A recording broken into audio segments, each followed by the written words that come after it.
नमस्कार, माझे नाव स्वराज विद्या संतोष घोडे, इयत्ता 6वी तुकडी 4। माझ्या गोष्टीचे नाव आहे धाडसी राणी कर्णावती। हिमालयातील गडवाल अतिशय सुंदर राज्य, पर्वताच्या रांगा आणि निसर्गाने नटलेले। त्याचप्रमाणे तिथे सोन्याची आणि इतर मौल्यवान धातूंच्या खाणी सुद्धा होत्या। तिथला राजा होता मैफत शाह आणि राणी कर्णावती। या हिमालयातील निसर्गाने नटलेल्या राज्यावर अनेकांचा डोळा असायचा, त्यामुळे तिथे सतत लढाई होत होती।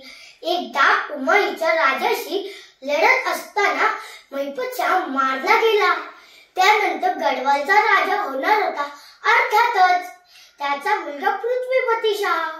पण पृथ्वीपती शाह तर फक्त 7च वर्षांचा होता। तो राज्यकारभार सांभाळायला खूपच छोटा होता। पण राज्याला राजा नसेल तर राज्य चालेल कसे? जनता कोणावर विश्वास ठेवून राज्यात राहणार? म्हणूनच राणी कर्णावतीने राज्याचा कारभार आपल्या हातात घेतला। दिल्लीच्या तख्तावर असलेल्या शहाजहानचे लक्ष त्या राज्याकडे जात होते। त्याने ते राज्य काबीज करण्याचे ठरवले। मैफत शाह मारले गेल्यानंतर तर त्याचा इरादाच पक्का झाला। त्याला वाटले, एक औरत क्या राज्य संभालेगी, एक औरत क्या राज्य संभालेगी, यही मौका है गढ़वाल राज्य अपने कब्जे में लेने का। असा विचार करून त्याने आपले 30,000 के सैन्य श्रीनगरच्या रस्त्याने गढ़वाल राज्यात रवाना केले। सैन्याचा सेनापती होता नजबत खान। त्याला वाटले, एक औरत क्या हमसे मुकाबला कर पाएगी, हमारी सेना उसे चुटकी में मस्तल देगी। इथेच तो चुकला। गढ़वाल राज्य हिमालयातील पर्वतीय राज्य, पर्वतांच्या रांगा असल्याने तिथे आमने-सामने युद्ध केलेच जात नाही। तिथे युद्ध करण्याची वेगळीच पद्धत, शत्रूला झुलवत ठेवून रात्रीच्या वेळी हमला करतात। या आमने-सामने लढाई करणाऱ्या शत्रूंना ही लढाई कठीण जाते।